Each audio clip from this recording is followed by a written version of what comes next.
It is April 15th, 1997. My name is Michael Rosen, and I am interviewing Mr. Don Hewitt today in New York City. Well, hello. Hiya. It's reported that your name is Don Hewitt. Is that the name that you were born with? No, I was born Donald Hewitt, and I dropped the ALD for reasons I never could adequately explain. I just liked it better. When and where were you born? I was born in New York City in 1922. Describe that. Describe growing up in New York City and then your parents. I was born in New York City, lived in Boston, lived in Milwaukee. My father worked for Hearst in the advertising department. And I never remember a time in my life when I didn't want to be a reporter. When other kids were playing cops and robbers and cowboys and Indians, I was playing reporter. I guess I was living for the day when I could get my first trench coat and a pipe. What kind of influence did your father have working for Hearst and as a newspaper reporter? I would assume little or no influence. He was in the advertising end of television, and I was just mesmerized by reporters. And I remember how I finally got to television. I had grown up at a time when Hildy Johnson was probably the most glamorous person on earth to me, the star of Ben Hecht and Charlie MacArthur's Front Page. And I, at a very early age, probably around 18 or 19, went to work for a weekly newspaper in Pelham, New York, and also doubled as the head copy boy at the New York Herald Tribune, which isn't even extinct anymore. Ended up in Europe as a war correspondent, covered D-Day, came back, and went to work for the Associated Press. Let's backtrack just a little bit. How did the Depression affect you and your family growing up? Not good. We were so barely middle class that if a strong wind had come along, it would have knocked us right back into the lower class. We were hanging on by our fingertips. But I look back on a very, very happy childhood. When I tell that to my kids, they say, "You were a freak." I said, "Yeah, I liked my mother, and I liked my father, and I liked school, and I had no trouble in adolescence." And my kids keep saying, "That doesn't compute." It was a nicer time. It was a quieter time. It was a more gentle time. There wasn't that much hate around. There wasn't that much anger around. Maybe the people who hate and are angry today should have hated and should have been angry, but they weren't, and therefore they made it a lot easier for my generation to sort of come up through the ranks and get to where we wanted to be, and I got to where I wanted to be. I didn't know that at the time because nobody had ever heard of television. I'll tell you about my first experience with the word television. Yeah, please do. I was working at Acme News Pictures in New York when a friend of mine called and said, "You have a lot of picture experience. CBS is looking for people with picture experience." And I said, "Wait a minute, what in the hell would a radio network want with anyone with picture experience?" And he said, "No, television." And I said, "What a vision?" And he said, "Television." And I said, "You mean like you sit home and you look at little pictures in a box?" And he said, "Yeah." This was 1948. And you got to realize, in 1948, it was still foreign to me. Actually, it was 47. It was late 47. So I went over to take a look. The CBS studios were upstairs in Grand Central Grand Central Station. Now you got to realize, I was a kid who other kids went to the movies, and they either wanted to be Tom Mix the cowboy or they wanted to be Tarzan. I wanted to be either Hildy Johnson on the Front Page or a guy named Julian Marsh, who was the producer in a musical called 42nd Street. And I never knew which one I wanted to be. And I walked into the CBS studio, and there were lights and cameras and stagehands and makeup artists and booms. And I looked around and I said, "Oh my God, I can be both of them." In television, you can be the reporter and the producer. So I went back to Acme News Pictures, where I was working, and I said, "I'm leaving." And they said, for what? And I said, television. And my boss said, that's a fad. That won't last. Well, I always figured he was half right. It is a fad, but it lasted. It's the longest lasting fad in history. And I came to CBS in 1948 and got on a roller coaster that was one of these dream existences. Part of the problem was, in those early days, there was a lot of talent there, but they didn't pay anything. So the Sidney Lumets and the John Frankenheimers and Frank Schaffner, they left. They didn't want to hang around television. They were paying like $80 a week. Frank was my co-director on the first news show I ever directed, Douglas Adams of the News. Frank left, went to Hollywood and did Patton, like Nicholas and Alexandra, Papillon.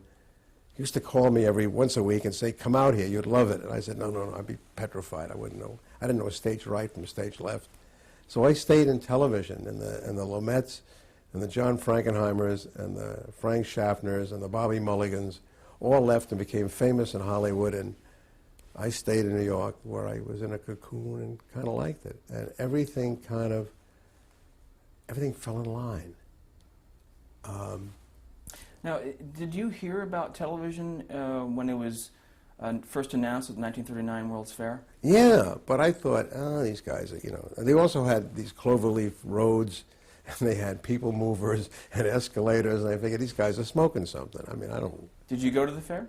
Yeah, oh, sure. I went to the fair. Did you actually see television? Yeah, but the funny part is, if you went to the 1939 World's Fair, you saw things that you never believed were going to happen.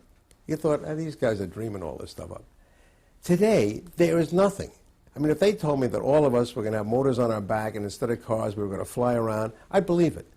I don't believe anything's impossible anymore. In those days, I thought everything was impossible. So when I got to television, nobody knew what he was doing, really. It was all kind of like we put it together with, rubber bands and glue and paste, and it was like a bunch of kids playing television. And it was like, it wasn't very good, but it was respectable. And in those early days, we always assumed it was always going to be like that.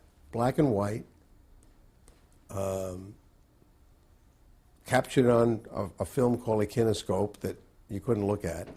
And nobody ever realized. I used to hear these technicians walk around and they would talk about videotape. And I said, wait a minute, what are you talking about? And he said, pictures on tape. And I said, no, you're kidding me. You can't put pictures on tape. Then they used to talk about if you could get a rocket big enough and you could fire a satellite up into space. And in those days, space was something you never had enough of. You didn't know what space was exactly. And you could take a television signal and you'd bounce it off this satellite and you could reach everybody in the world, and you used to say, these guys are either drunk or they're kidding themselves, but you're going to do what? You're going to put a satellite into space, and you're going to realize there was a time when all this was kind of nut time. I mean, there were no teleprompters. We used to use cue cards, which we'd hold up, and it was literally the boob tube. And there wasn't much to look on it except Milton Berle. Milton Berle was the only thing anybody wanted to ever look at on television. And I did this 15-minute newscast for Oldsmobile called Douglas Adams with the News. Let's stop for a second and just go back a little bit. I want to talk about your first job at the New York Herald Tribune and how that led to being a war correspondent and how that affected your life and what you learned from it. Well, I was working as a summer counselor for a couple of kids up in the Berkshires. And a guy came to visit, and he was the assistant sports editor of the New York Herald Tribune. And he hired me to be a copy boy. Now, it was very difficult to be a copy boy at the Herald Tribune because everybody there had always been either Yale or Harvard graduate, and I'm a college dropout from NYU. But everybody was getting drafted, so there were jobs available. And I went to the Herald Tribune, and I was mesmerized. I mean, the sound of the presses, and it really was like a movie. The city room looked like, guys with their hats on the back of their head and yelling copy, and the whole thing was like front page. And from there, I went to the Merchant Marine Academy to become a officer in the Merchant Marine. And when I got to London, I went around to the Stars and Stripes office. And having been on a convoy that almost got wiped out, and I'll tell you about that in a moment. And well, I'll go back to the convoy. Getting to London as a Merchant Marine cadet, we were in a famous St. Patrick's Eve convoy that ran into a whole wolf pack of German submarines and decimated. They sunk the escort ships. They sank most of the ships. We were still afloat. And it was a cold, gray, awful morning when we finally woke up the next morning after most of the ships had been sunk that night. And we're bobbing around in the North Atlantic in these big waves, figuring, well, this is it. I mean, if they got any more torpedoes, they got us. Luckily, they'd run out. And on the horizon was this little dot, and it kept getting bigger and bigger and bigger. And it was an RAF plane coming out of Castle Archdale, Ireland, to escort us in. And as it got closer and closer to the ship, to show you how much I was influenced by the movies as a kid growing up, I kept wondering where the music was. I kept saying, this is, usually you score this. You know, here come, the RAF is coming to rescue us, and there's no music. And I had this wonderful ability to get outside myself. I was not there. I was watching it all on a big screen. And I found out a lot of my life I did that. I stood outside and watched myself performing, or getting on an airplane and going to John the 23rd's coronation, or Queen Elizabeth's coronation, or going around the world with Eisenhower. But I was always watching myself in a trench coat getting aboard the plane, which is a little bit phony, but it's true. Now, I leave, while I'm there, I get hired by the War Shipping Administration, which needed, they were getting no coverage of the war. Everybody was covering the Army, the Navy, the Marines, the Air Force. Nobody covered the Merchant Marine. So they hired their own guys. And there were 3 of us in London. There was me, a reporter named Bill Donahue, and a photographer whose name I'll tell you in a moment. And this guy's first name was Joe. And Joe was always complaining that D-Day was never going to happen, and we were just hanging around, and we're never going to get to land in France. And we got to call him Chicken Joe because we said, he's really afraid to go in the landing. I mean, this guy chickened out, and he went home, and we didn't hear him again. And then one day, Bill Donahue knocked on my flat door, and I opened the door, and he said, "Remember Chicken Joe?" I said, "Yeah, whatever happened to him?" He said, "Here's what happened to him." And he opened page 1 of the New York Times. Joe was Joe Rosenthal, who took the famous Iwo Jima flag racing picture.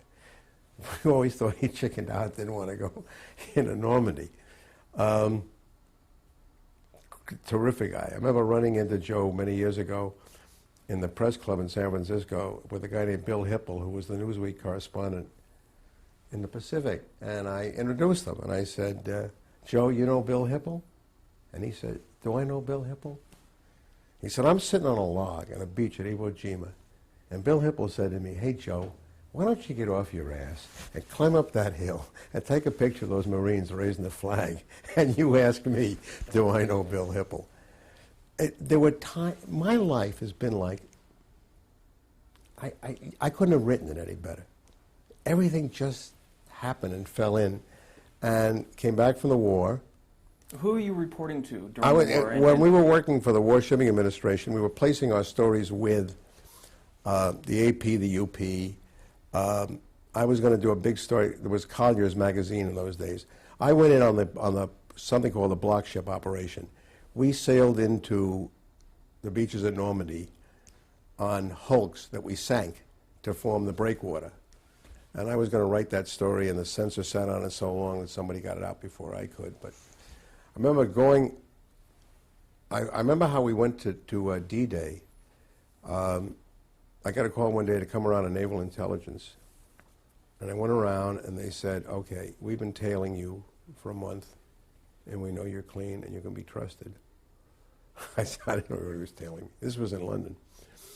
And he said, "Tomorrow morning, pack a small bag, go to Houston Station, get on a train, and go to Oban, Scotland. I said, Oban, Scotland? I mean, France is over there. He said, just do what we tell you. Don't tell anybody where you're going. So I got up there, and there was a naval officer met me at the train, took me down to this ship, which looked like it was going to sink right in Oban Harbor. And there were a lot of other hulks around. I figured, this is strange. These ships don't look like they're going to move out of the harbor. They're in such bad shape. We went aboard.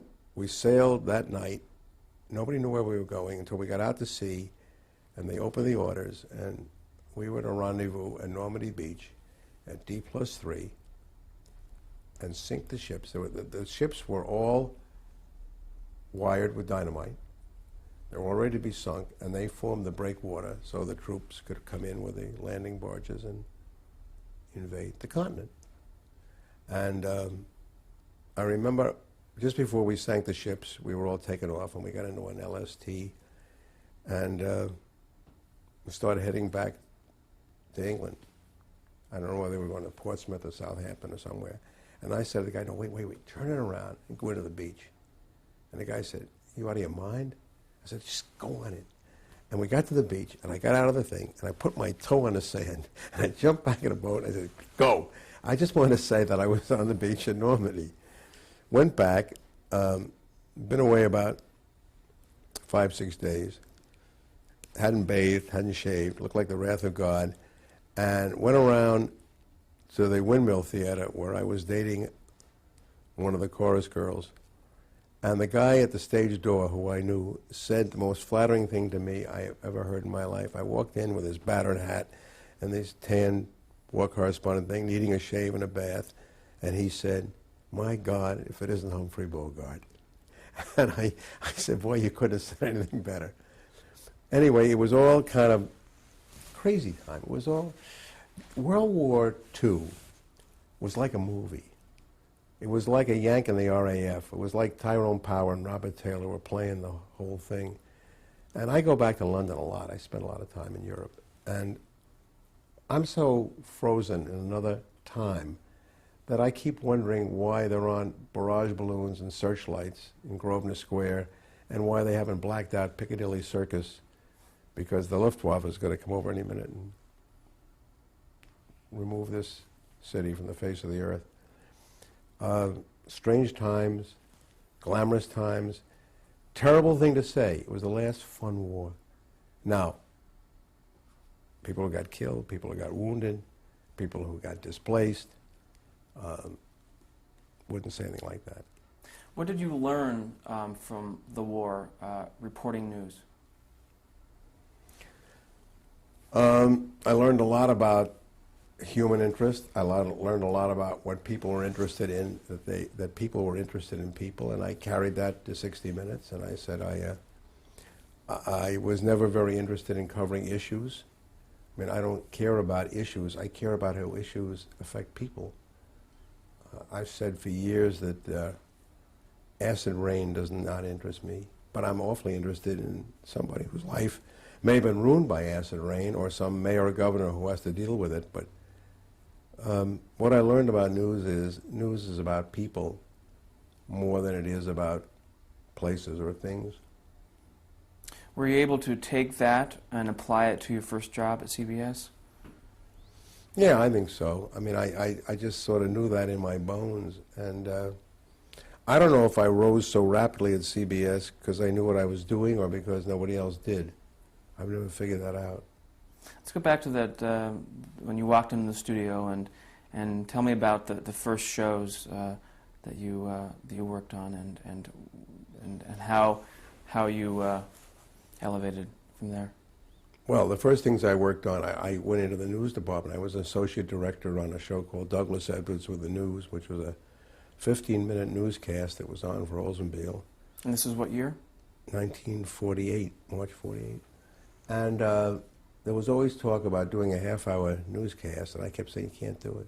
There's no way anybody could do a half-hour newscast.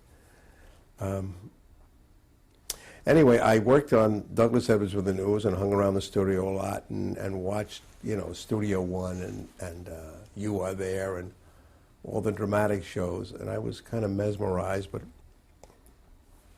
chicken. I didn't ever want to get out of what I was doing, and maybe because all those other guys had more of a flair and went into television drama, they left the field to me in television news, and I, for reasons I don't understand, I kind of owned it for a lot of years. And then after the Douglas Edwards years, and just incredible things happened. I remember the time when the Andrea Doria sank off Rhode Island, and Doug and I went up to fly over the ship, and we got there late.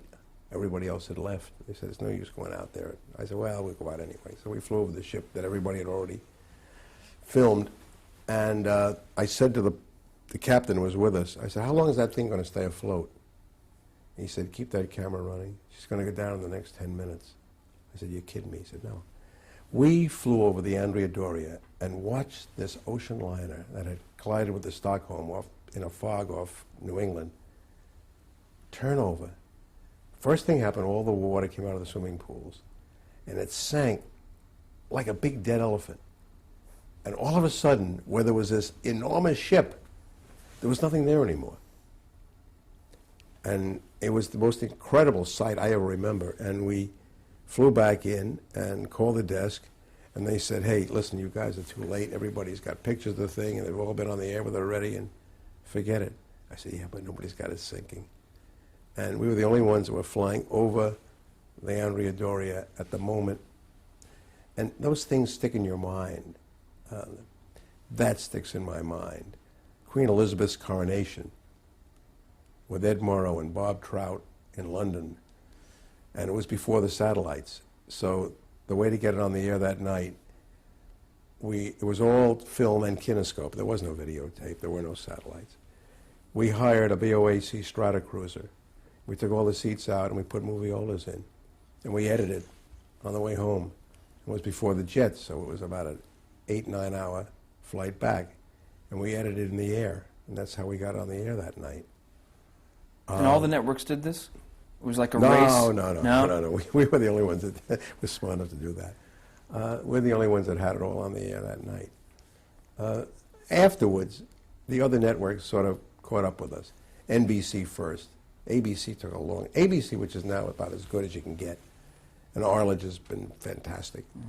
We really weren't in this game. They were such a poor third that nobody ever thought about ABC. It was CBS and NBC, but it was all CBS. We were sort of king of the hill. Talk about the differences between NBC News and CBS News, and starting in '48 and the early '50s. Well, in '48, CBS had this incredible radio staff. Ed Morrow, Eric Severide, Howard K. Smith, Charles Collingwood, Winston Burdett, David Schombrun. These guys were all giants. Now, what I always remember about those early days were they didn't want anything to do with television. They thought television was for kids and radio was for adults. They thought television was for Howdy Doody and Romper Room and puppets. And eventually they came into television. But even more than their presence, they were a, excuse me, they were an inspiration. I mean, these guys were the best foreign staff in the world. They could run circles around anybody, including the New York Times. So I came out of an era when it meant something to be a broadcast journalist. When you brought something to the table other than ratings. Ratings were so, 60 Minutes has been in the top 10. We're going to put our 20th year in the top 10 this year. 20 years in a row, which is pretty good considering Lucy only had 12. We were the #1 show in America 4 times. Once in the 70s, once in the 80s, twice in the 90s. And yet we never chased ratings. Ratings chased us. We never did anything for a rating. I never went out what they call today gets. They got to get this, they got to get that. We didn't do that. It just happened to us. And it happened for a very wonderful reason. When I started 60 Minutes, I had one mandate. And the mandate was, make us proud. Had they said make us money, we probably would have made them some money, but not the couple of billion that we did make them. If they said get us ratings, I guess we would have gotten ratings, but we wouldn't have been in the top 10, 20 years. It all winged out off of make us proud. And I dare say, in the last 30 years since 60 Minutes started, no one in television has said to anyone else in television, make us proud. Nobody says that anymore. The only place it's happened, it happened to my son. My son is president of Hallmark, was told that by Robbie Halmy, who owns Hallmark Productions. But you don't hear that. Nobody's interested in anybody making anybody proud. Was that the case back in the 50s? No. And tell me about Paley's influence on news. Well, there was Paley, Goldenson, and Sarnoff, and they were the founding fathers. And they treated their news divisions with kid gloves. I may have ruined all that. 60 Minutes is the first broadcast that became a profit center in the news division. And the minute they all saw that, the whole nature of news changed. We didn't change. Everything changed around us. We still have the same pride of authorship, the same pride in everything we do. But I think what we did is we gave the other networks the idea that this is a quick route to getting rich. You want to change? I saw him tap you. Yeah, we can stop.